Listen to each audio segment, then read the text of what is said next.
Today, I am talking to no other than Bernie Siegel, an American medical doctor and writer, very well known for his best-selling book, Love, Medicine, and Miracles.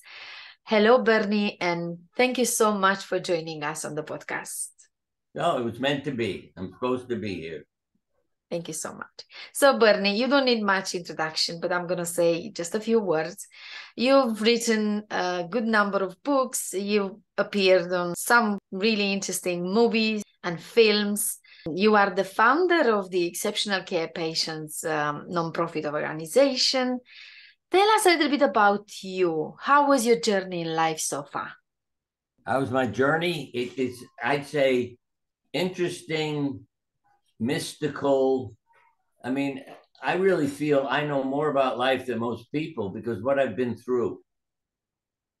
And that includes past lives. Our consciousness continues on. So we can go from one body to another. And I mean that literally. We can be reborn and then wonder why we're like we are, but it's past experience. So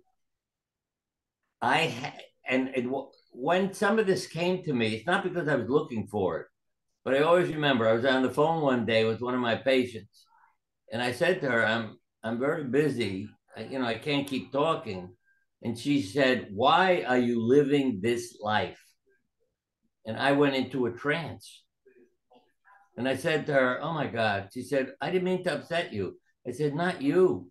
I see myself with a sword in my hand, killing people. Maybe that's why I became a surgeon." And things came to me, especially once when I was flying cross country, 3, 4 hours. My wife hadn't come with me. I went into a trance and saw a whole past life. And my wife was in it too. I mean, it was a horrible situation and things I did as a knight, killing people. Um, and I cried for hours, but it taught me about myself and why we went out together, my wife and I, to heal the past. And I learned about faith from it too, because I went to see a therapist, a Jungian therapist, because it devastated me to have all this, like in a dream where you're sitting in it and seeing it. And I said, I had this horrible experience. And he said, "What was it?" I said, "My Lord asked me to kill the neighbor's daughter." And he immediately said, "Bernie, it's your Lord." I said, "Well, it's the Lord of the castle." He said, "No, it's your Lord. You have to go home and relive this." And I said to him, now I understand, because I used to be bothered by Abraham, Jesus, certain biblical stories where God would say, "I want you to do this, I want you to do that." And they would go. They had faith. I mean, Abraham was asked to sacrifice his child. I would have said, "Excuse me, take me, leave the kid alone." They Right. He didn't, and his child wasn't sacrificed. And literally, I always said, if I were Jesus, I would have jumped off the cross. That would have impressed the hell out of everybody, you know? Very interesting. So, Yeah. Bernie, you've started as a pediatric surgeon. How did Right. you become interested in spirituality in the first place? Well, when I began to help people, and in a sense, it's saying it's more than treating a disease. So if you ask people to define their trouble, they all come up with different words. And I learned to say, what word would you tell me to fit your problems? And then I'd say, what else in your life fits that word? And boy, they would thank me because they realized what they needed to change in their life. So again, it's realizing each person was individual. Not growing up with love was such a burden for children. I mean, our world would be a wonderful, pleasant place if every child grew up with love. So And true. literally, when Donald Trump ran for president here, I wrote a letter to the USA Today and said, tell people if they're having trouble with him to say, Donald, I love you. And they published the letter. And it is so true. Look at all, he's still in the paper, still causing trouble. But if people said to him, Donald, we love you, he wouldn't know how to answer them. What's he going to do? Yell at them and say, why are you loving me? Yeah. You know? Um, but so it's his parents who screwed him up, you know, make money, be important, you know, be famous. Yeah. It's the And I see, program in the mind, really, and the conditioning, the society there. right. And I see people who give up their fame when they learn they have cancer.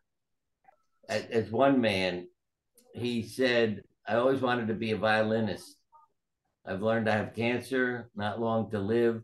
I'm closing my law office. I'm because the parents said, no, we want a lawyer. We're not going to be proud saying our son plays the violin.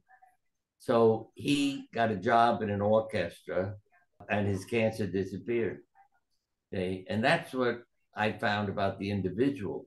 When they were living their authentic life, it's scientific. It's what's changed in the body. See, what day do we have more illnesses and suicides and all kinds of things? What day of the week? Monday is the answer. Almost everybody answers Monday right away. You might have a nice life, so each day is the same. I mean that. But you ask people, what day of the week's the worst day? Oh, Monday. And that's when they get more sicknesses, so they don't have to go to work and don't have Yeah. to do anything. Yeah, I'll be honest, Bernie, you're right. For many years, when I worked in the corporate world, in the mental health world in London, I used to hate Mondays, honestly, and I used to love Fridays. So, coming back to your story, Bernie, so you're starting as a medical doctor, you are a surgeon. Then you become interested in what's beyond this physical dimension and the limitations of the medicine, the conventional medicine as we know it. And you get interested in energy medicine and creativity and the power of healing from within. Let me give you a quote from a patient, Yeah. because just as Elizabeth Kubler-Ross said to me, what are you covering up? I realized later I was covering up all my feelings. I cared about people and you couldn't cure all of them. It was awful, you know, what I would feel because I couldn't save lives. And I went to a workshop, which I thought was for doctors, and it was, but I was the only doctor in the room. Everybody there was cancer patients. It was to help cancer patients live. And I thought, well, the room will be filled with doctors. They want to help. Not one doctor from the state of Connecticut came to that meeting except me. My patients were there. They saw me. They came over and sat with me. And I realized that was a compliment. They didn't run away from me. I wasn't making them feel worse and causing them more trouble as a doctor. But one was a young woman. And she said, I said to her, why are you here? She said, I feel better when I'm in the office with you, but I can't take you home with me. So I need to know how to live between office visits. Her statement changed my life. Well, I changed my life, but because of her statement, I said, okay, I'll help people live. Then I won't feel like a failure. I'll have done something for them. I may not cure the disease, but I'll help them to live. And then, of course, what I learned was if you help them live, they didn't die when they were supposed to. And many of them were cured of diseases they were told they were going to die of. I mean, some of the funny things that happened is a man moved out to Colorado because he was told he'd be dead in a couple of years. And he said, I want to die out there. It's beautiful in the mountains. I said to the family, call me when he dies and I'll be out to the funeral. Several years go by, I don't get a phone call. I call up and he answered the phone, you know, many years later. And I said to him, because I was going to say, why didn't you answer me, you know, call me for the funeral? But then he answered the phone. And he said, it was so beautiful here, I forgot to die. And I had that with many patients because I was helping them live. And it wasn't something I was trying to do. I was helping them to live because of what the other patient said. And one day I said to the nurse, this is the wrong chart. She said, what do you mean? I said, he's dead. He has never come back to the office. She said, Bernie, open the door. And there sat the patient. He was a landscaper. And he said, oh, I have a hernia from lifting boulders in my landscape business. And again, he became my therapist, going out in nature, learning about life. He lived to be 90. And I spoke at his 70th wedding anniversary to tell people what a teacher he was about life. And he was just trying to live, not avoid dying. And that's why the name of our cancer group became Exceptional Cancer Patients. Because believe me, I couldn't believe what happened. My secretary sent out this letter for me to 100 people with cancer, saying, you want to live a longer, better life, come to a meeting. I thought, what am I going to do with all these people? 12 women showed up. I couldn't believe it. Everybody who got a letter had cancer, and 12 people show up to live a longer, better life. And my wife was one who said, oh, they're exceptional women. So they became exceptional cancer patients. Yeah. And our So teachers. amazing, your story, really. So in one of our earlier communication, you wrote to me, what you see in others resides within yourself. Right. I'm not sure if you remember that. I wonder if maybe your patients saw something in you that resided within themselves, the hope, the desire to get better, the willingness to move past beyond this scarcity and fear around, a terminal illness like cancer.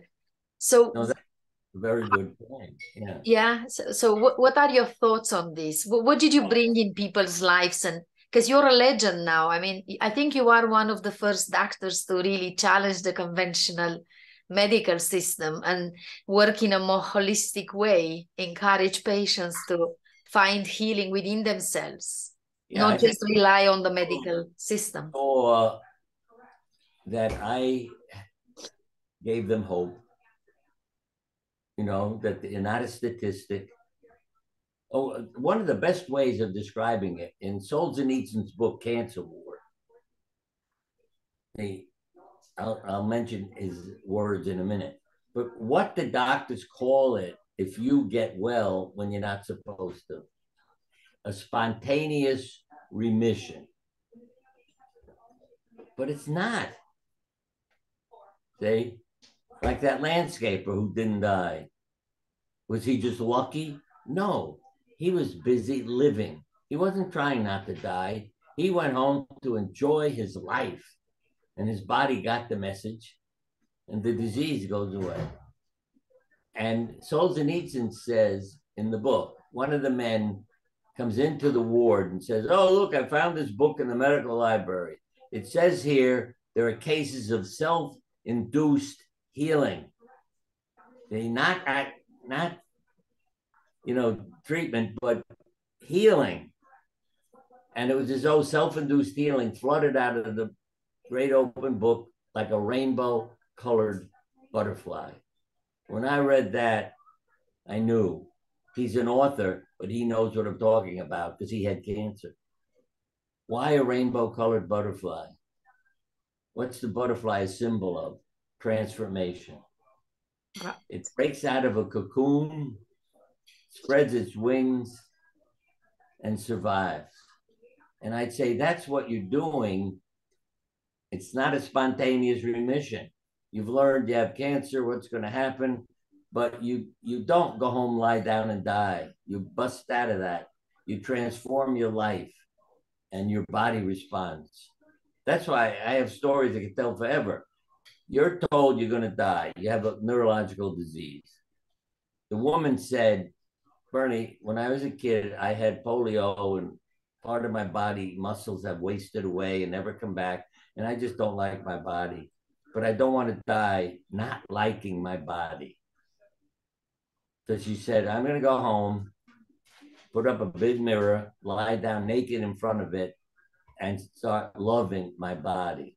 And she said every day I would lie down and love it a few inches at a time, starting at your toes and working your way up. And she said my disease went away. See? And she wasn't trying not to die.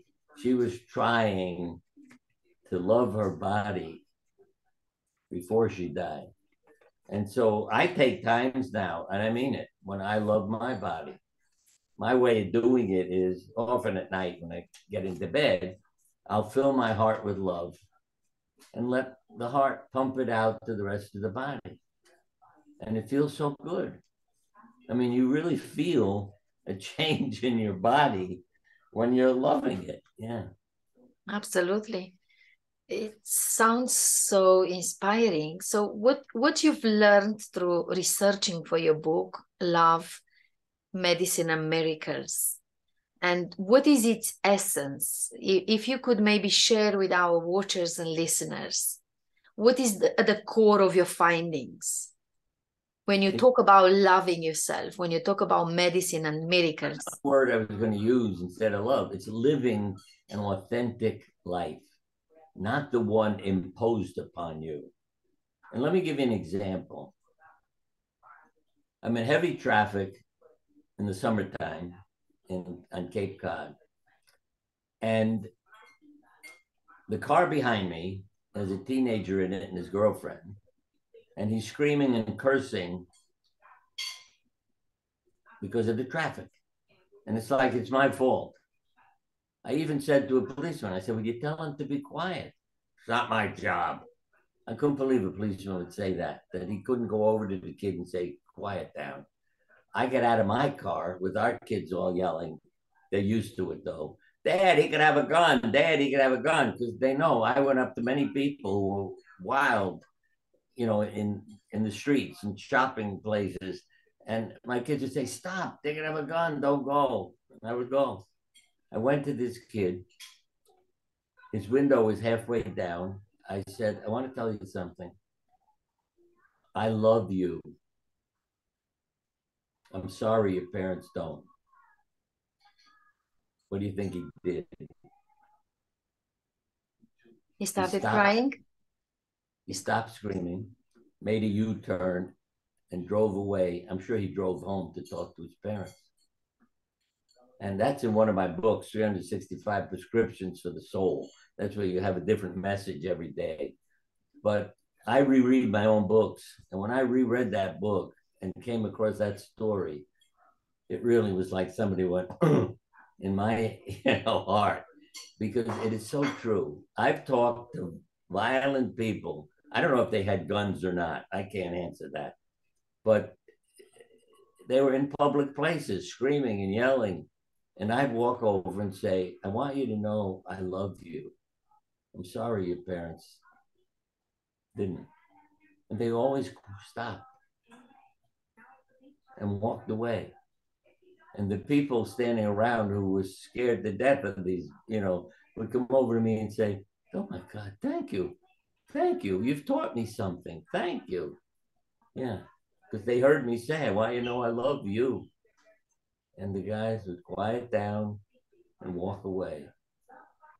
And it's not just men. I mean, it's women too. But, yes. It's how you're brought up. Yeah. Because we won't have this need for love and validation and appreciation and importance. Right. And are you suggesting that the lack of this leads to illness, to physical ailments? Yeah. Yes. Yeah. See, my parents had 3 messages that everybody should get. One is do what makes you happy. Because how did I learn these things? I'd come home from school. You're a kid. Everything went wrong in school today. Or the teacher said, you need to make a choice. What do you want to do? And I'd say, Ma, I don't know what to do. Do what makes you happy. I said, Ma, you're not helping me. Do what makes you happy. So I would go literally talk to God and say, God, my mother's no help. Can you help me find out what makes me happy? Right. um, Something went wrong. My mother would say, God is redirecting you. Something good will come of this. That used to drive me nuts. I'd say, oh, my mother's no damn help. She always has these answers, you know? And my father had a very traumatic childhood. His father died of tuberculosis, leaving a family, big family with no money and nothing. And yet my father said one day, one of the best things that ever happened to me was my father dying when I think he was 11 years old. I said, what are you talking about? You went through hell. He said, yeah, but it taught me what was important about life, that we're all here to help others. So You know, amazing. So you're coming not from about trauma accumulating yourself. money, it's helping other people. Yeah. Yes. So trauma has been woven in your ancestry as well. Yeah. And yet your parents have found the strength to be positive and be conscious, Yeah. aware of raising you healthy. So how do you look at spiritual awakening as a vehicle to maybe heal our bodily ailments and illness? And how can you help people to spiritually awaken, to be more conscious, more present, more aware Well, of two the things. power of their spirit? One, I always say to people, see, not your diagnosis, but what are you experiencing? Give me a word. Pressure. I'd say, how does pressure fit your life? She said, my marriage. She was going to be admitted to the hospital with severe pain, which was emotional, you know, severe headaches and everything. She wasn't my patient, by the way, but I was told, because you hear how I talk, the nurse said, keep your voice down. This woman is in severe pain. So I went in there and I talked to her, and she said, you know, it's pressure. I said, what you need to do is think about what's the pressure in your life and eliminate it. And then I left her. Nurse came about an hour or so later and saw me and said, oh, Dr. Siegel, her headache went away and we sent her home. It's her marriage. Okay. And then there was a lady, I mean, these are just a few examples. What's it like? Oh, failure. I said, what fits that in your life? Well, I have cancer. My body failed. I said, that's not my question. Oh, my parents committed suicide when I was a child. I must have been a failure as a child. And I've helped myself this way. I had some vertigo. Everything was spinning around. It was hard for me to get out of bed. And I got up one day and I said, look, dumbbell, do what you tell your patients to do. What are you experiencing? Well, the world is spinning around. That's right.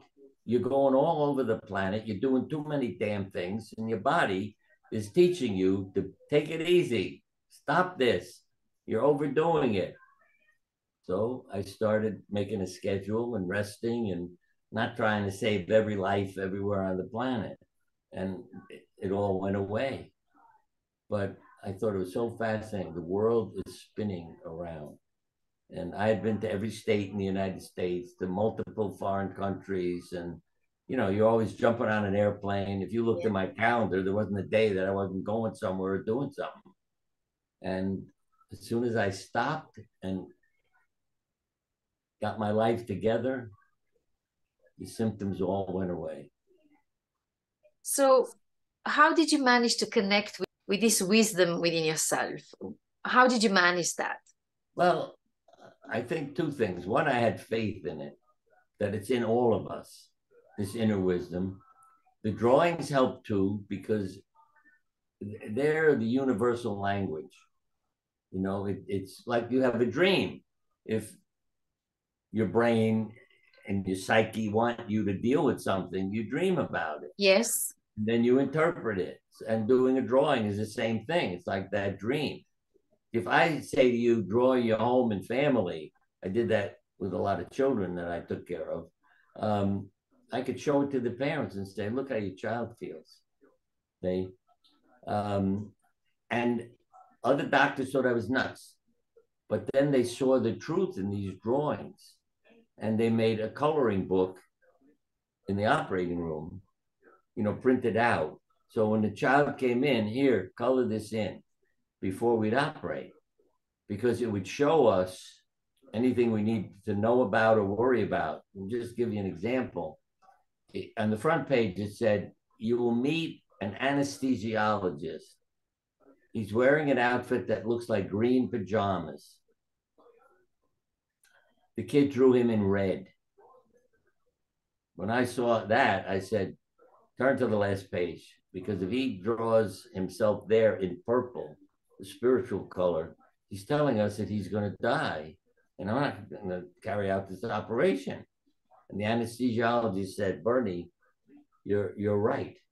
He has a distinct risk because his mother has muscular dystrophy. And if he has the gene that she has, he can have an adverse reaction to muscle relaxants that could literally take his life. So I said, turn to the last page. There he drew himself in red and some black, and I knew he was saying, I'm not happy and I'm hurting and, I want to go home. But even the anesthesiologist is showing his experience, because he writes on the last page, your mother and father will be waiting for you and to take you home and everything will be all right. There's no father on the page. Why? Because the anesthesiologist knew. Rarely does daddy show up to take the kid home from the operating room. Mom is there. Yeah. So it woke everybody up in the operating room to, the consciousness of the person and their attitude. And the nurses too used to say to me, your patients are a problem. Why? They refuse pain medication. Did it ever occur to you they're not hurting? How could that be? You've operated on them. But they learned that my patients were not normal patients.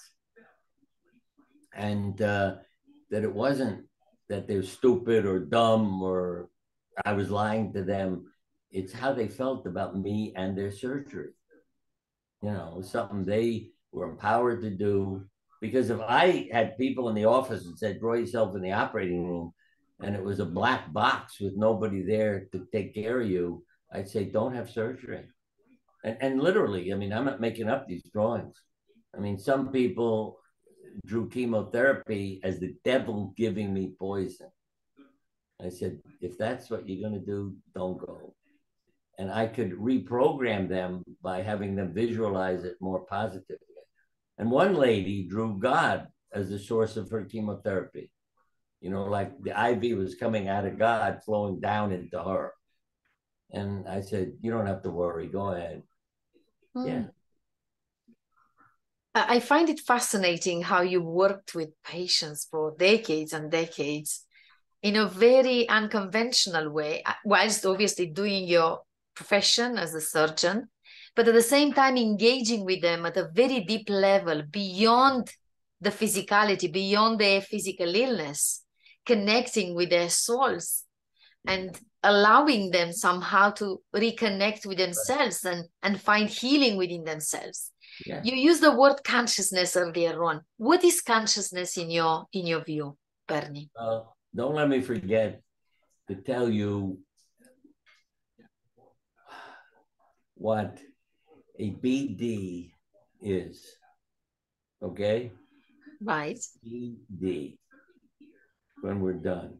Yes. Now, the consciousness is what we experience in our life from the time of birth. And it's stored in there. Now, it also is coming from, our parents, our teachers, everything else. If you hear every day, oh, you're a failure, you're a mess, what do you grow up to be? Well, maybe this will explain it easier than anything. Harvard students were asked, did your parents love you? Then they were looked up when they were middle-aged. If they said no, 98% had suffered a major illness. If they said yes, I think it was 24% had suffered a major illness. So you see that what goes on inside of you are creating. Yeah. Based on what you've received when you were little, Right. when you were developing. Yeah. And yet, we don't have many conscious parents. There's still a lot of suffering in the world. There's still a lot of errors that we make as parents. How can we help parents to be more conscious, more understanding of their children's needs, true needs? Well, I'd say we need to educate parents. How do we do it? Well, you know, what we ought to do, see, if I were in charge of the world, I'd say if Yes. you're going to have a child, you have to take a parenting class. Wow, my son said the same when he finished, when he graduated university many years back. Yeah. Yeah. So that you know how to respond. I mean, to love somebody doesn't mean you have to like, because one of our kids said to me, you don't love me like my brothers and sister. We have 5 children. I said, what do you mean? He said, you give them more attention. I said, no, it's not about love. Your brother's driving us crazy. So I spent a lot of time with him. Right. What I felt wonderful about was that he came to me and said, you don't love me as much as my siblings, because he could have grown up saying they never loved me. And when they would come to you and be able to say, why don't you treat me this way? Why are you treating me differently? Why? I could say to them what was going on and what they were doing. Because one of them, his way of getting attention was to do things that drove us crazy. So we had to give him attention. Right. Yeah. And others were very loving, and they were feeling, you don't take care of me like you do, Jeffrey. And I'd say, no, Jeffrey's driving us crazy, so he gets a lot of time. You're no problem. So that's why you're in the bedroom at the end of the hall. Right. We're with you less. See, Jeffrey's bedroom was right off the kitchen. So it's each one had their own techniques. But what I loved also is the youngest, who was an angel. He came to me one day and he said, you're handling this poorly. What did he mean? He said to me one day, I need an x-ray. My right leg hurts. And I knew when a 7-year-old tells you I need an x-ray, see, he knows there's something in there. Right. And he had a bone tumor. And I presumed it was what's called a sarcoma, malignant tumor. And he'd have his leg taken off and just die a few years later and everything. So as a doctor, I was really depressed by the x-ray that I had seen. When I got home, they could all tell I was depressed. And he came to me when I was sitting at home and said, Dad, can I talk to you for a minute? I said, sure. What is it, Keith? You're handling this poorly. I almost bust out laughing. A 7-year-old is telling me I'm handling it poorly. I thought, what? What's he talking about? He said, Dad, you are telling us all to sit in our bedrooms and be depressed because I'll be dead in a year. We all would like to go out and play in the front yard. And boy, was that therapy for me. I said, you're right. Tell everybody to get out and have some fun in the front yard. And we were very lucky. He had an extremely rare but benign tumor. But that was a lesson for you. He really was my therapist and teacher. Has that inspired you to do the work that you've done later on? Oh, yeah. In the words with the cancer patients? That, oh, boy, did I learn from him. You know, because I don't know the future. So why am I depressing people? Yeah. And that's when, again, the drawings know the future. It's like your dream. See, that the consciousness knows it. Of course, you're connecting with that. Absolutely. Yeah. So when people drew something, you know, as a gift, I knew, go, that's for you. If they drew it like the devil giving me poison, no, we got to find another solution for you. And it was coming from them, their drawing. Yeah. And you can train yourself and teach yourself, you know, by, like, one lady drew the operating room as an empty black box. I said, oh, and another, chemotherapy, the devil giving me poison. That was her drawing. I said, don't do these things. I want you to revisualize it, see it as something that you go to, do well, get well, change the picture. And they come back, draw a picture. It's beautiful. I say, okay, we can go ahead now. You're ready. Yeah. And that's why one of my books is called The Art of Healing. It gives samples of the drawings so people can see what I'm talking about.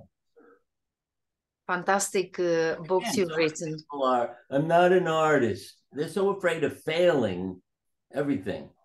Now, when I took care of a lot of children, doing it as a pediatric surgeon, specializing in that, they never had a problem when I said, hey, draw a picture.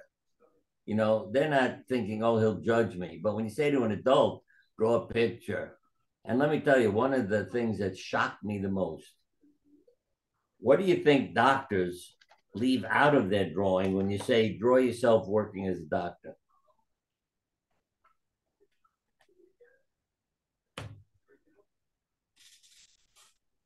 I was shocked the first time I talked to a full class of medical students, you know, like 100 students. Draw yourself working as a doctor. Only one drawing had a patient in it. And the student was handing him or her a tissue. I said, you're a doctor. See, it's not about prescriptions or operations.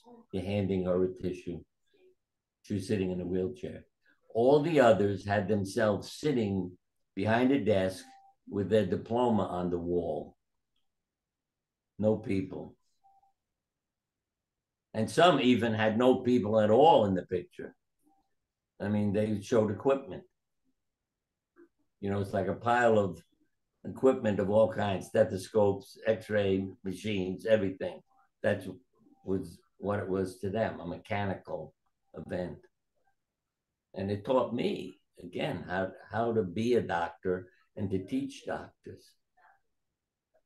And when the doctors get sick, oh boy, then they'd learn and they'd be my helpers to tell other people what they need to know, because they have now become the patient. And what a difference. And yes, I've been a patient for different reasons. And I realized how awful it was. I mean, just simple things. I'm not saying terrible people, but the noise, you know, the intercom, calling for the doctor, and you're trying to rest. And there's something happening all the time. And I thought, the doctor, see, and the nurse should never get a diploma until they spend a week in bed as a patient. That should be part of their training. You're right. To understand who they work with. Right. And then they'd be a hell of a lot better at it. Wow. Yeah, Such I even insight. just Yeah. tell you some of the crazy things I've done. I had all our kids come in the operating room and see me operating, so they knew what I went through every day. And one of them was very bright. I mean, they're all bright, but he was bored at home. So I said, all right, come with me to the hospital when you have a day off. And I took him to the operating room and I left him with the nurses. And they used him as an errand boy. You know, he was I don't know how old he was, but say he was 10 years old. You know, he wasn't full grown. And the chief of surgery called me, said, Bernie. I said, what is it? A child does not belong in the operating room. It's not appropriate. I said, do me a favor, meet me there at the locker room. door and let's watch. So he was nice enough to meet me. Stephen's at the desk with the nurses. A patient comes in, and Stephen had started helping them by like running to the patient's stretcher, grabbing their chart, bringing it to the nurse so they could start working on it before they came down the hallway. The patients, of course, would see him and think, oh my God, he's going to operate on me? You know, he was only as tall as the table. I mean, you'd see the look in their face like, hey, what is happening here? You know, and then they'd realize, no, he's just doing an errand. He's helping them. And they'd bust out laughing. And That's changing their chemistry and yeah, their mental state. Yeah. and the chief of surgery turned and walked away and went back to his office. He didn't say a child doesn't belong in the operating room. He could see what a gift it was to have that kid there. The other mystical things I did, a patient I was operating on, abdominal surgery, and the anesthesiologist said, Bernie, his heart stopped. I can't get it going. I'm calling the morgue for them to pick up his body. I stepped back, looked up, and yelled, Jimmy, it's not your time yet. Come on back. And his heart started beating again. And the anesthesiologist said, I like working with you. He didn't die. His heart recovered and he went home. But you could say, well, what made you say that? See, that's when I say it came from God knows where. Right. You yell out, it's not your time yet, come on back. One, I thought, what the hell do I have to lose? You know, if consciousness can do something, let's see. Yeah. And I don't worry about what they think of me. I'm trying to help the patient. Yeah. Yes. You were a channel maybe from the divine, sending Yes. a message to Jimmy. Yeah. See, and the patients in the hospital are the ones who changed me because I would get paged. Would you please come to my hospital room? You're not my doctor, but I know you're not a normal doctor, so I can talk to you. And the same thing in my office. I'm a mystic. I came here today to bring you a message because we know you're not a normal doctor. So I had messages brought to me from dead patients. And if you called their family, which I did, they'd always say, oh, yes, that's what he said. Yeah, even my mother-in-law, when she died, she was an opera singer. And I thought, let's see what happens if my mystic patient calls me. And sure enough, it was like about 48 hours later, the phone rang.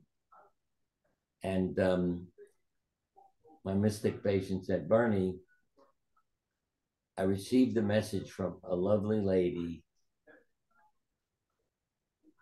who was an opera singer.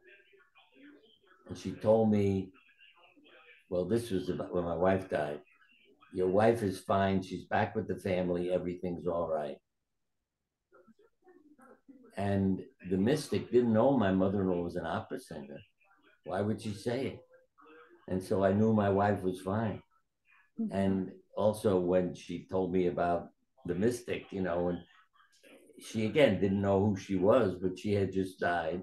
And she calls and tells me that she's fine and okay and everything's all right. Yeah. And I tell people, don't hide the mystical things that happen to you, because if you want to have them reinforced, talk about it. So then other people are not afraid to talk to you.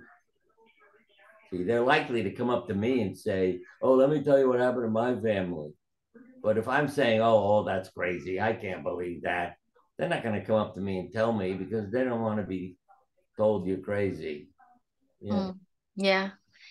Did you have a community around you of doctors feeling the same, believing the same, having the same kind of ethic? I started the groups. Yeah. Yes, you started the groups. Because you could feel energy about people too. Sometimes Yeah. they'd walk in and I'd say, you're going to get well, don't worry.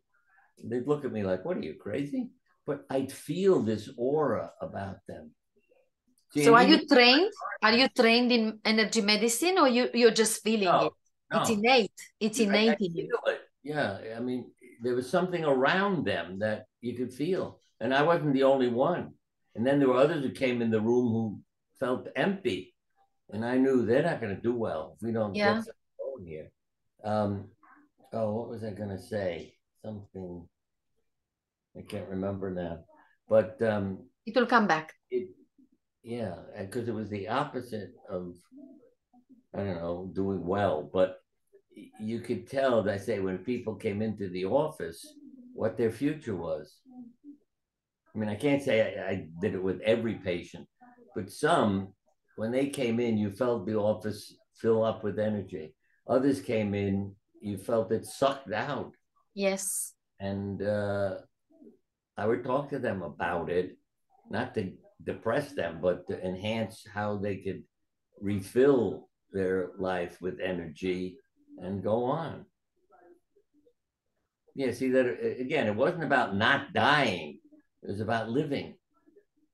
And every patient who didn't die when they were supposed to always had a story to tell me, moving to someplace else, changing jobs, ending their marriage, whatever it was.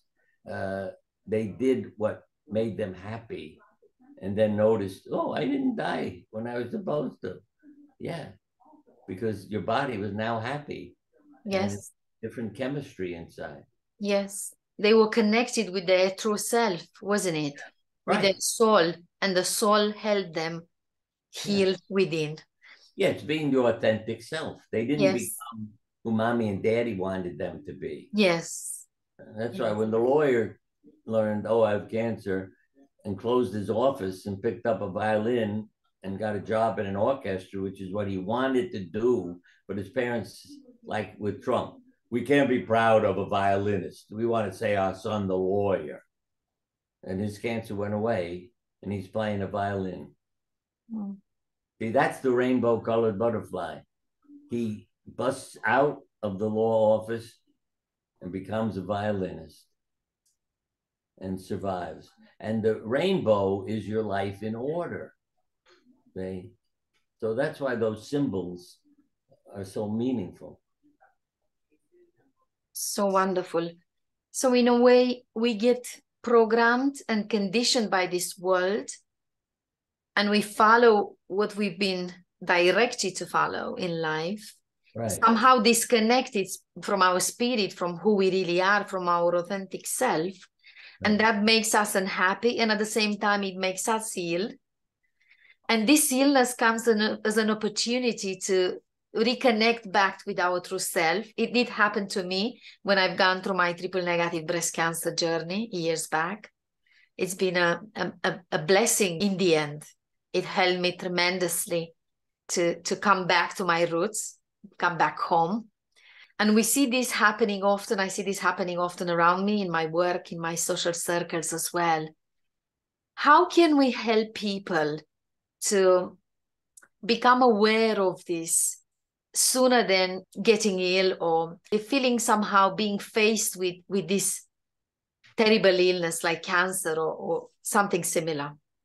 Well, it's like I say, give them my books, but Yes, it's that letting too. them know. It's like coaching them, letting them know it's not about statistics. That there are people who live when the doctors think they're going to die, and that we learn from survivors. It's like if you have a winning football team, you try to find out why are they winning? What is it about their team? What are they doing? And so if you have a patient who does very well, you can say, how come you didn't die when you were supposed to? And I would say that to people. And they always had a story. I changed my life. I got a pet. I moved across the country. It's just everybody had a story to tell you. Now, the story could also be I changed myself. I didn't need a new job or anything else. I changed my attitude. And that's what I try to make people clear about.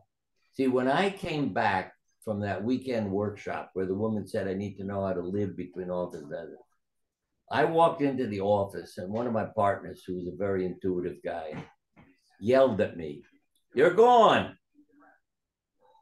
I said, "What the hell are you talking about? I just come in the office and you scream at me, you're gone."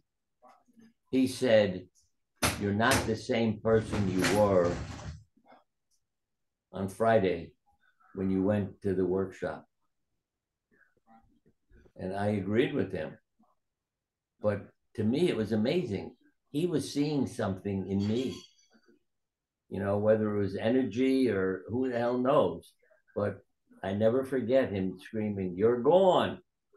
And he was right. In about a year and a half, I quit surgery and started the support groups and everything else, and traveling and speaking, and yeah.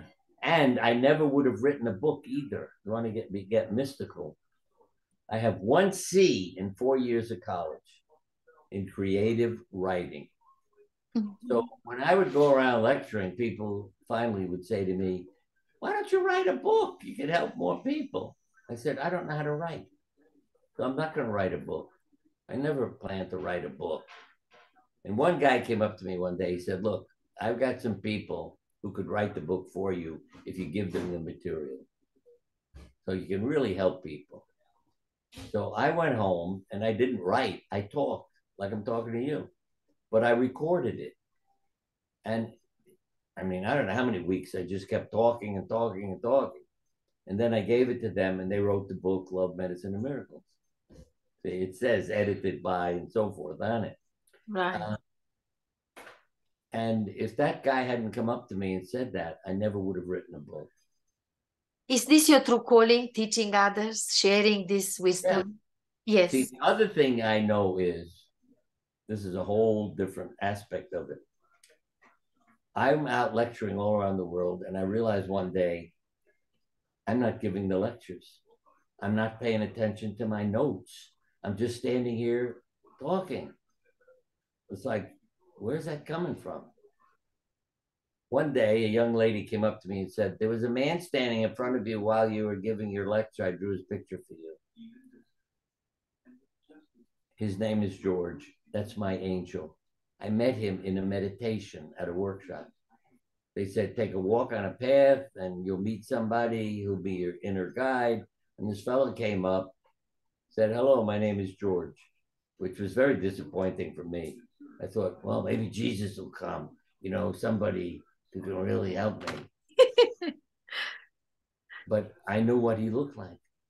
And then a few years later, Olga Worrell, a mystic who has written many books, came to me after I spoke at a Christian funeral. She said, "Hey, Bernie." "Yeah, what is it, Olga?" "Are you Jewish?" I said, "What are you asking me that for? Because I spoke at a Christian funeral?" "No, there's a rabbi standing next to you." She described George with every bit of, clothing and religious garments and so forth. And I know that's who I'm looking at. And she's telling me because that's who I saw. And so George has been with me ever since. And I'm conscious of him. So I don't prepare to talk to you. George talks to you. You know what I mean? It's all in there. And it's incredible. Because when she said, "No, a rabbi," and described all his clothing and garments, I realized I was the one who was puzzled when I met him. Yes, I'm Jewish, but I thought, why are these things he's wearing, when we meet? And I realized, yeah, it's what he should be wearing if he's, in a religious service or ceremony, not walking on the street, without everything. And it's just incredible. And they were more like, because I found a photograph of one of my relatives from about 1900. And it looked like George too. He had the beard, different kind of prayer cap in those days than now. And I thought, wow, there's George. It looks like him. Yeah. Could George be maybe one of your previous versions, one of your previous lives, guiding you now in this incarnation? Absolutely could be. Yeah.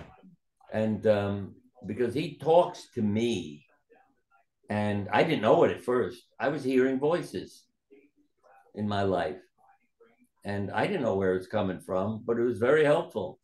So I thought maybe it's your consciousness, you know. Yeah. My father was dying because he was very uncomfortable from some cancer. And he said to my mother, I need to get out of here. So we let him pick a day he was going to die and have a big party, and then he would die. I heard the voice that morning say, how did your parents meet? Do you know? I don't know. Ask your mother when you get to the hospital. I walked in, and what popped out of me, I knew was not me. It was George saying, how did you two meet? Because I'm ready to hug my mother and kiss her and say, I'm sorry, Dad is dying. And, you know, but how did you two meet? Before I could apologize, my mother finished telling a story which ended in, your father lost a coin toss and had to take me out because she was with a bunch of girls on the beach on vacation that she didn't know, and they had a terrible reputation, she said. So your father lost and had to take me because I didn't have a terrible reputation. And they ended up getting married. And everybody in the room was laughing, including my father. And he died laughing. And I always give George a thank you for that. Oh. Because his grandchildren were looking at me saying, is this what dying is like? It was such a wonderful party and time. And I really thought my father was going to say, this is too good. I'm not going to die today. Let's do this again next week. But when the last person who was coming, see, and he can't know that either. Who's coming to say goodbye to you? Last child came, grandchild, said goodbye. He took his last breath. That's amazing. And the kids in the room, you see, aren't afraid of death anymore. Look what this was. What a wonderful event. Absolutely. Absolutely. It created a wonderful memory, isn't it? Yeah. For all of you. Yeah. Also, let me say, my childhood was a book and a story because my mother was sick with hyperthyroidism. She really looked like somebody from a concentration camp. She had lost so much weight, looked awful. And I mean, I know that from pictures. Okay, let me say Right. that. And when I was older, I noticed in our family albums, the carriage I was in was always covered. There was never a picture of me. Whereas my sister, her carriage isn't covered. So I finally one day went to my mother. I said, how come it's always covered? I thought maybe I was sleeping, but there's no pictures of me. And that's when she said, I was told that if I became pregnant, it could kill me because of the added stress on my body. But my mother wanted a grandchild. So I went ahead and became pregnant. And it's a miracle I survived and she survived, literally. And I think that's like my first miracle. I'm born to a lady who's told don't have any children. And she said, we covered it because you looked like a purple colored, I forgot, some animal, a purple colored animal, because I was so battered and bruised. So we didn't want to upset neighbors. You know, if they learned I had a child and they came to look at it, it was like, your face is all swollen, your head was swollen and bleeding under there. So it was awful. And so we hid you. I said, then how did I survive? Say, if I'm being treated like an unloved child because of what I look like, how did I make it? Why didn't I die of an infection or some problem? And these words meant so much to me. Oh, my mother took you. See, grandma. She poured oil all over you and pushed everything back where it belonged 5 and 6 times a day. then I realized, well, I was the most loved kid on the planet. I'm being massaged by my grandmother every few hours. Hmm. Yeah. I'm trying to So, think what animal my mother said, because she said they didn't hand me a child. They handed me a purple melon. I mean, yeah, a purple colored melon. That's what it was. Because I was so swollen, it was just no features. There are no photographs of me. It said hmm, you're a purple colored melon. And it was the bleeding, the purple yeah, and grandmother. Now, see, again, consciousness. 40 years later, my wife and I go for a massage. The massage therapist said, I'm really busy today. My wife is a therapist. Can she do one of you? I said, sure, let her do me. My wife loves your strong, coarse hands. You do my wife. For the first time in my life, a woman is massaging me as an around adult. head and face. Yeah, like my grandmother did. And how do you I went feel? into a trance. Hmm. I went back to being an infant. I mean it. I didn't, people were trying to talk to me. I didn't hear them. I didn't answer them. I just was in a trance. And finally, I came back into being myself because the woman stopped doing everything. And then I gradually came back. And I said, what are you all doing here staring at me? I mean, there were dozens of people in the room where I've been massaged staring at me. They said, we thought you had a heart attack or a stroke. We couldn't talk to you. We couldn't communicate with you. You were gone. And I told them the story about my grandmother then. Hmm. And again, it's one more way of proving to me that our life is stored in us and has all these memories. So, yeah, my life is like a storybook. Because then I went Yes. back to the album and looked and noticed, not until I can't remember how many months do you ever see me in a picture from way off in the distance. You see a kid sitting in the carriage.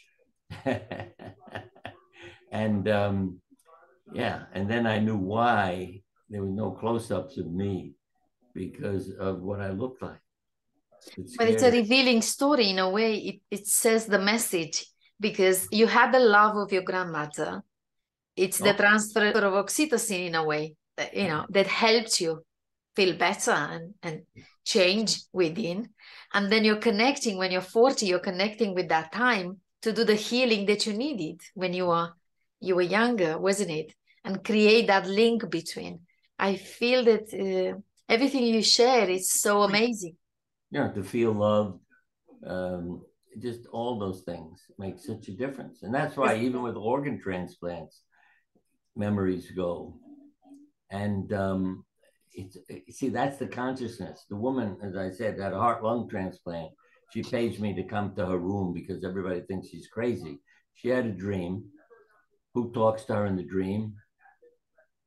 The heart and lungs that were given to her and the donor. He said, we're together forever.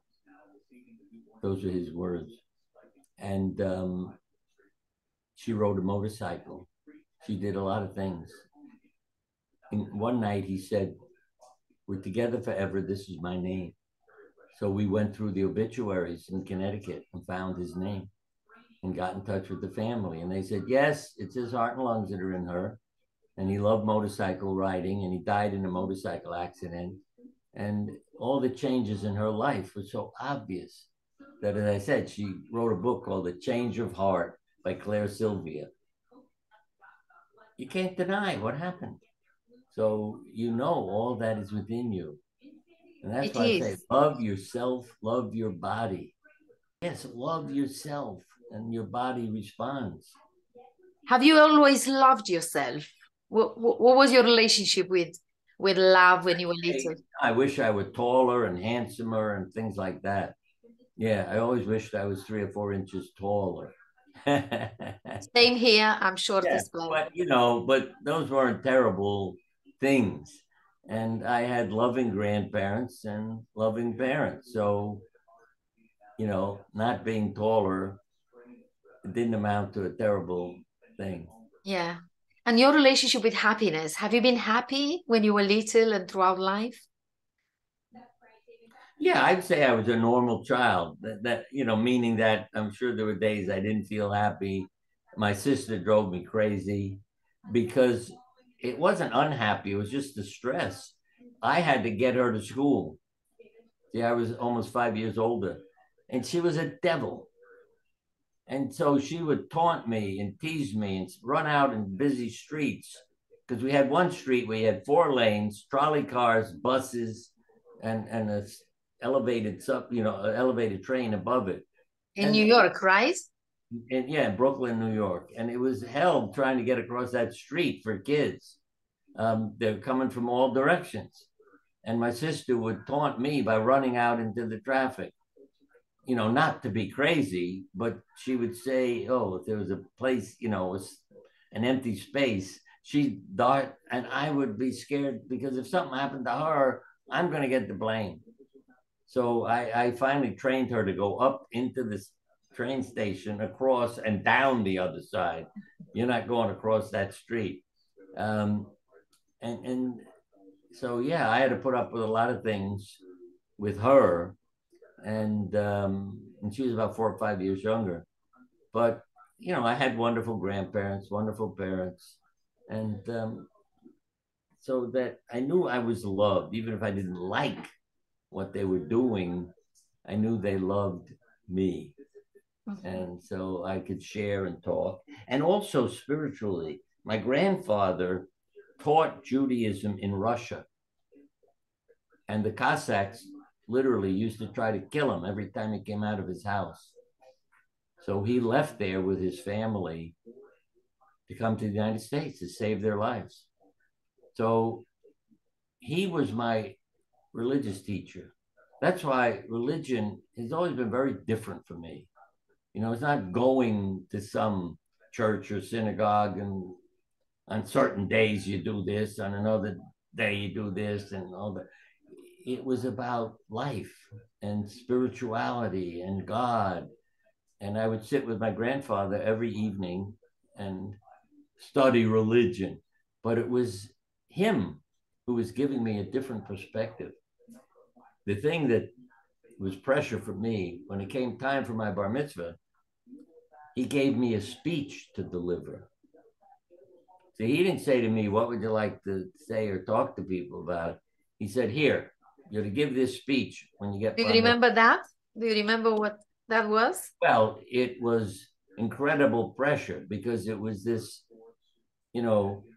philosophical, religious, spiritual lecture that lasted, I don't know, at least a half an hour or more, because I know I stood there for a long time. And you were just 14 or something like that? I loved my grandfather. I didn't want to let him down, so I memorized what he gave me. Did I know what he was saying? No. With a lot of it was beyond my understanding. Yes, yes. But I memorized it completely, word for word. And I got up there at the podium and gave this wonderful sermon to the whole synagogue. And I'm sure it blew people's minds. How does this 13-year-old have all this wisdom? And I could see my grandfather in the front row beaming. So I thought, I did it. I made him happy. I don't know what the hell I was talking about, but he's happy. Yeah. And what brought happiness into your heart throughout life? What made you I'd say my wife. Barbara? Yeah, because she was from a past life. We met there. And I, as I said, killed her in that past life. And in this life, I took a job at a camp, a day camp that was in the neighborhood of both of our houses. And I was with first grade boys and the least experienced. I was just a college student. She was going to be a teacher, so knew a lot about kids. And she was in charge of first grade girls. I was just an assistant for first grade boys. So we're standing at the pool watching children so they don't drown. And I said to her, it's really nice that the pool's open at night because on a hot night, you'd come over and take a swim. And she said to me, "Are you asking me for a date?"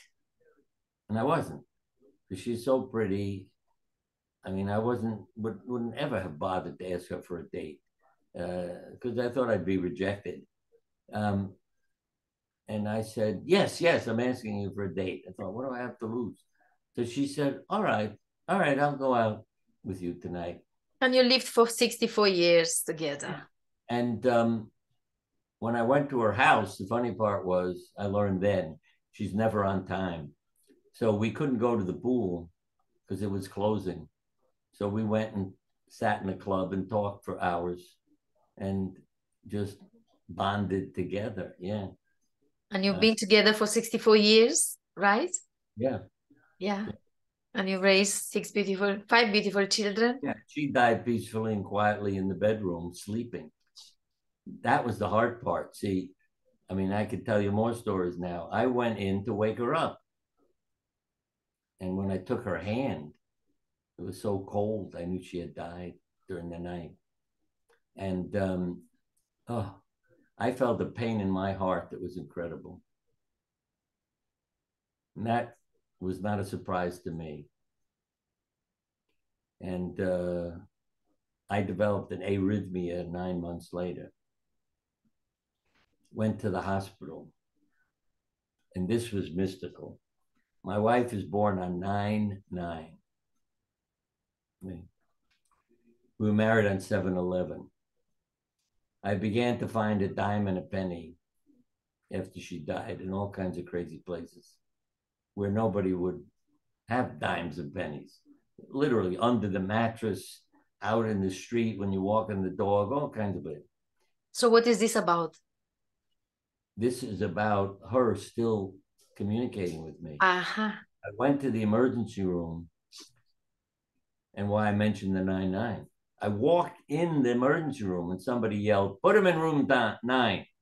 I thought, oh, my wife is already here. Then they said, "We don't have a room for you in the hospital." I thought, what the hell are you talking about? It's a big hospital, Yale. Next day, we got the room. It was 819. So it was a 9/9 again. Then they said, "We have your wristband identifying, who you are in the hospital and your case history." They put it on. What does every number in my identifying numbers add up to? There's 1/8. That's a symbol of a new beginning. 7 days in a week, 8th day. All the others are 9s, 6s, and 3s. And I'm smiling and knowing I'll be fine. She's here with me. People thought I was nuts because I say to them, "Hey, look at this. Here's another 9. Yeah, we know everything adds up to 9." They got so tired of Yeah. Some people don't get it. in the doctor's office, the hospital, everywhere. Look, and they'd say, yeah, we know. Stop bothering us, because they thought it was all nuts. Yeah. But did I tell you? I told you my mother and my Yes. grandmother massaged me, and I talked Yes. about the woman massage therapist. Yes. Yeah. Yes. Okay. All right. Yes.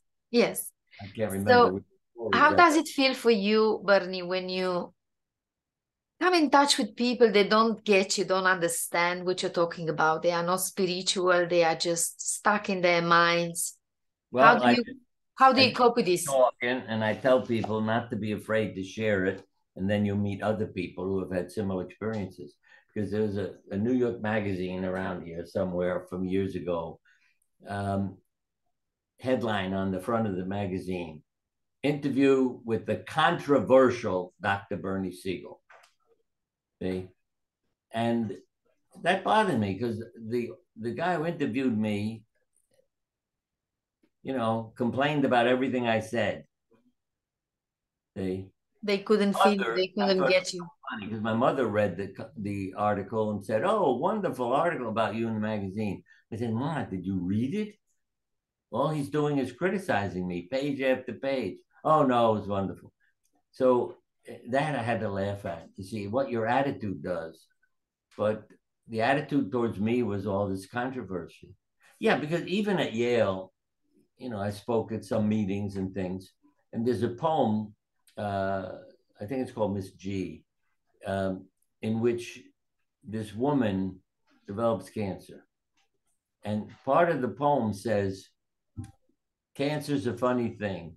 Childless women get it, and men when they retire. It's as if there had to be an outlet for their foiled creative fire. Now, what do you think? The doctor yelled at me. Just because it rhymes doesn't make it true. I said, why would the poet write about it if it wasn't true? But that's how hard doctors find to accept what is visible in front of you. The indoctrination is too strong, isn't it? So I got used to the controversy and everything else. Didn't get upset by it. How do you see the future of medicine from your perspective? Well, I hope it'll be more people-oriented. On holistic healing. Yeah, feel love, holistic, mind, body, spirit, all together, and our potential. Yeah. Not about just statistics. It's about teaching people what the survivors did and learning from them and teaching it to people. Yeah. And also, why are you a doctor is really important. Doctors ought to have therapy. I mean, medical students.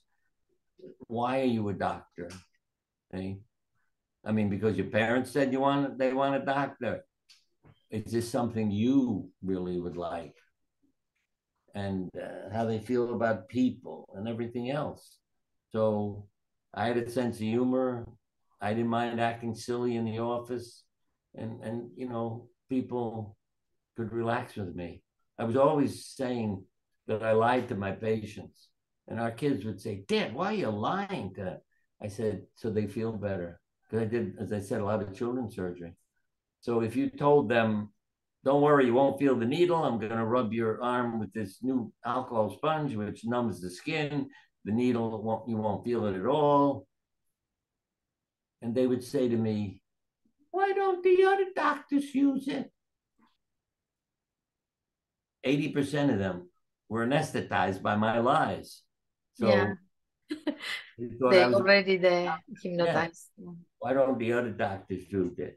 Because I explained to my kids, I'm not lying in a bad sense. I'm trying to hypnotize them. I called it a lie when I'm talking to the kids. Yes. Yeah. And how much do you feel that happiness is essential for our mental health and to preserve our physical health as well? It is. And my line is, happiness is an inside job. It's not what other people do. It's what you do and think. And one of the groups that helped me were concentration camp patients, people, because they wrote books on how they survived concentration camps. And I realized this is advice for all of us. Right, like Viktor Frankl. My father said, we're here to help each other. That the ones who survive were more likely to be helping others survive, and what it did for them. So I read about survival. That's what I'm trying to teach people, the personality of survivors. We're all going to die someday. I don't try to avoid dying. I try to enjoy living. Oh, so beautiful. What has been the highlight of your life, Bernie? Pardon? What has been the highlight of your life, Bernie? My wife. Barbara. So beautiful and with a wonderful sense of humor. And she became my partner on the stage. Yeah, let me tell you about that. As I said, it was an accident that we had a date. But from then on, it kept growing. And my father used to say to people, I don't know why she goes out with him. She's so beautiful. Really, he couldn't see why she let his son be her boyfriend. Because, it's like I wasn't in her class as a handsome guy. But she was special, and her sense of humor.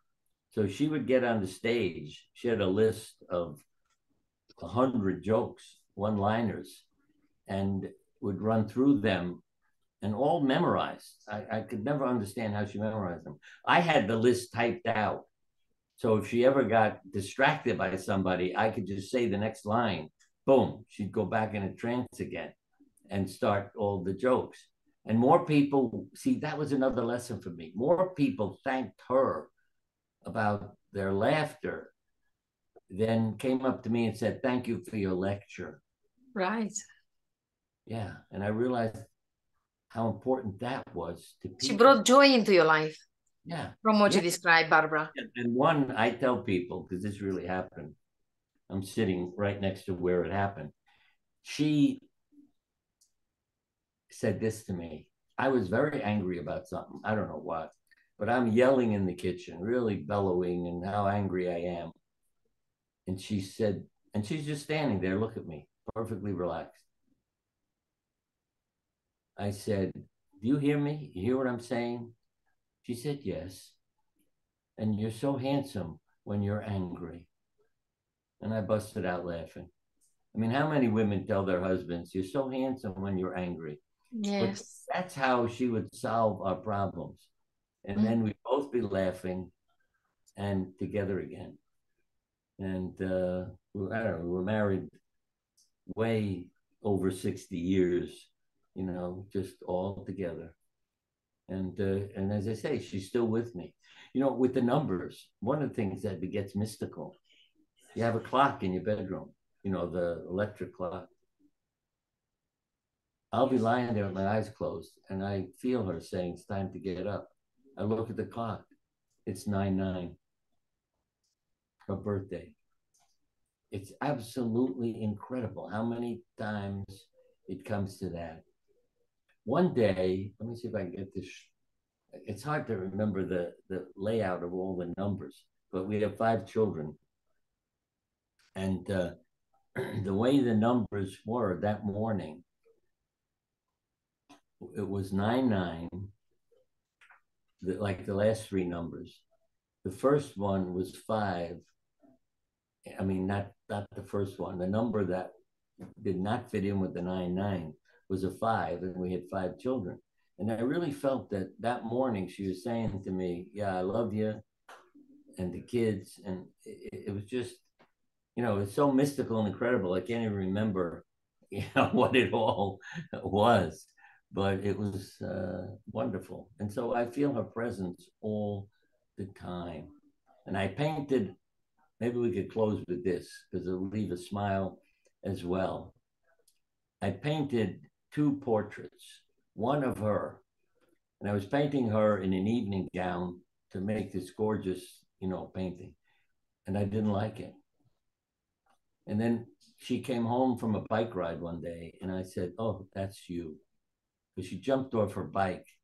And I said, "That's you." And I painted her in 3 days. And it's a painting of her standing with her bike. Now, I then came home one day and all our children and pets were running away from the house because every day I'd say, "I'm painting you a portrait today." And I could point at the dog and say, "Come on in." And I'd put the dog sitting there and I'd paint his portrait. But everybody was running away from the house that morning. So I yelled, "Is the house on fire? What's going wrong? What happened?" "Nothing. We don't want to pose for you. We're tired of sitting." And I said, "All right, I'll paint my portrait." They turned and they all went back in the house. And when I say dozens of pets, yes, our house, that's a whole other program we could have about pets and animals. But there were dozens that, because I was always collecting them and saving them, and our kids loved them. So with 5 kids, you know, we had like a ranch. We broke every zoning law. But I learned, and so did the kids learn about love. So I went back in the house, put up a mirror, and painted my portrait. And you don't know it's me. What do you think it is? Barbara? What does a surgeon wear in the hospital? Ah, the mask? Mask and a cap and a gown. So nobody knows it's me. And it was the same time that I shaved my head. And the name of the painting is The High Priest. And I said to myself, what the hell are you calling it? That's ridiculous. the high priest. But reading Jung, I got therapy. Because what I realized was, he said, what monks do to uncover their spirituality, the symbolic thing they do is to shave their heads. I had shaved my head that same time, that same year, after the painting. And I thought, oh. And then Elizabeth Kubler-Ross, when I drew a picture for her, she said, what are you covering up? I said, what are you asking me that for? You used a white crayon on a white piece of paper. You added a layer. And that all fit together to give me therapy. So why did I do this? I'm covering up all my emotions and feelings. I'm a sick man. Mm. So I shaved my head and I started the uncovering phase of my life. And that's what we all need to do. Thank you so much for sharing so much of your inner work. Right. And yeah, none of it is a coincidence or accident. It's coming from. Absolutely. And thank you so much for speaking with admiration and respect for of Barbara, because I feel that what you're doing, you're talking about how much you love women and how much you appreciate us all. You're actually talking about us all. Yeah, let me say this. After our lectures, more people went up to thank her than me. I noticed that. And the other was some of her lines that I loved, because there are 10 warning signs to cancer. And my wife would say, I have 10 warning signs. You put your bra on backwards and it fits better. You get your hair done and the dog growls and won't let you in the house. You know, I mean, it went on like that for So 10 good. statements. And more people thanked her for getting them to laugh than thanked me. You are both full of life, and you Yeah. spread that goodness and well-being and joy around you. And that's absolutely amazing. When the workshop was over, more people would crowd around her than me, and all the lectures. I could see the change in people when they laughed too, because I would usually go back up on the stage. I mean, go into the audience when she spoke. But when I couldn't do that and stayed on the stage, I was so impressed by how much healthier people looked after she spoke. And from then on, I pointed that out to people. I said, pay attention to how you feel now and then how you feel after 15 minutes of laughter. Yeah. I feel that both you yourself and Barbara have spread healing throughout your workshops and everything you've done with your patients groups and everything. It's just unbelievable, your story. I wish we could talk longer. Now, towards the end, Bernie, you are 90-year-old. You lived an amazing life, full of celebration and success, and I don't know, maybe inspiring others, empowering others to shift their lives into the direction of their dreams, of their true self. What are your best 3 teachings that you've collected through life for our listeners to live a happy, a meaningful, and a fulfilling life? Well, to do what makes you happy. You know, as my mother said, let your heart make up your mind. Who should I marry? What job should I take? Do what makes you happy. And that when you have difficulties, don't say, oh, this is terrible. Look what's happening. It's God is redirecting me. Something good will come of this. And when you live with that attitude, you begin to realize it can happen. I mean, one guy, one day, his car broke down. He was fired from his job. Car broke down on the way home. It's a disaster. And somebody pulls up and says, can I give you a hand? And he said, well, my car broke down. All right, I'll take you to the garage, you know, and they'll come back and get your car. And on the way to the garage, he said, you know, what's going on today? And the guy said, oh, I just got fired from my job. And then my car breaks down. It's a disaster. Oh, what do you do? What kind of job?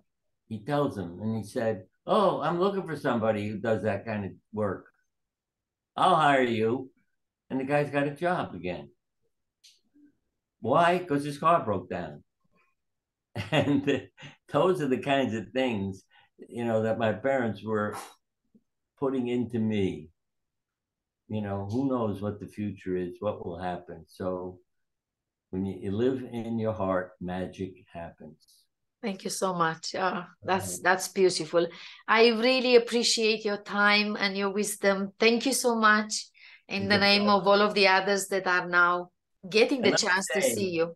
There are no coincidences. That's Elizabeth Kubler-Ross, because I came in here, I don't even know. Oh, here it is, my calendar. But while I was sitting here looking at it, you came and we connected, and here I am. I had a wonderful time. Thank you so much, Bernie. I really appreciate everything. It's meant to be, and there's a higher power available to help you. There is, and that higher power brought you closer to me, and I'm always grateful for this. Okay. Bye-bye. All the best. Bye. Bye. All the best, Bernie.